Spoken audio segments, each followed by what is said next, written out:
Karnataka box ഓഫീസിലും പുതിയ record കുറിച്ച് ദൃശ്യം 3. മറുഭാഷാ പതിപ്പുകളുമായി എത്തിയ ദൃശ്യം 3 കർണാടക ബോക്സ് ഓഫീസിൽ പുതിയ റെക്കോർഡ് കുറിച്ചു.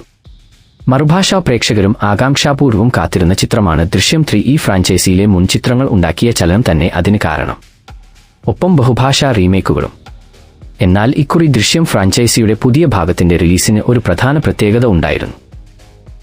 മലയാളത്തിനൊപ്പം മറ്റു 3 ഭാഷാ പതിപ്പുകൾ കൂടി ഒരുമിച്ച് തിയേറ്ററുകളിൽ എത്തി എന്നതായിരുന്നു അത്. കന്നഡ, തെലുങ്ക്, തമിഴ് മൊഴിമാറ്റ പതിപ്പുകളാണ് മലയാളം ഒറിജിനലിനൊപ്പം തിയേറ്ററുകളിൽ എത്തിയത്.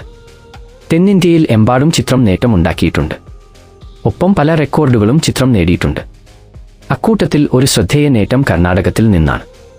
മലയാളം, തമിഴ്, കന്നഡ, തെലുങ്ക് പതിപ്പുകൾ കർണാടകത്തിൽ പ്രദർശനത്തിനുണ്ട്. ഇതിൽ ഒരാഴ്ച കൊണ്ട് കന്നഡ പതിപ്പ് മാത്രം നേടിയത് ഒരു 18 കോടിയാണ്. കർണാടകത്തിൽ നിന്നുള്ള ട്രാക്കർമാർ അറിയിക്കുന്നതാണ് ഇത്. ഒരു മലയാള ചിത്രത്തിന്റെ കന്നഡ പതിപ്പ് 1 കോടിക്ക് മുകളിൽ ഗ്രോസ് നേടുന്നത് ഇത് ആദ്യമാണ്. മറ്റ് ഭാഷാ ചിത്രങ്ങളും പരിഗണിക്കുമ്പോൾ കന്നഡ പതിപ്പ് 1 കോടിക്ക് മുകളിൽ ഗ്രോസ് നേടുന്നത് ഇത് 15 തവണയുമാണെന്ന് ട്രാക്കർമാരായ കർണാടക ടാക്കീസ് അറിയിക്കുന്നു. അതേസമയം ഇതിന്റെ നിരവധി മടങ്ങ് അധികമാണ് മലയാളം ഒറിജിനൽ കർണാടകത്തിൽ നിന്ന് നേടിയത്.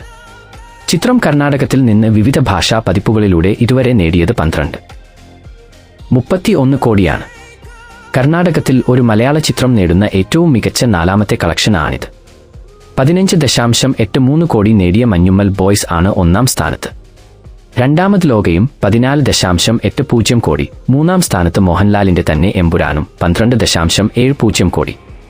അതേസമയം ആഗോള ബോക്സ് ഓഫീസിൽ നിന്ന് 200 കോടി ക്ലബ്ബും മറികടന്ന് കുതിപ്പ് തുടരുകയാണ് ചിത്രം.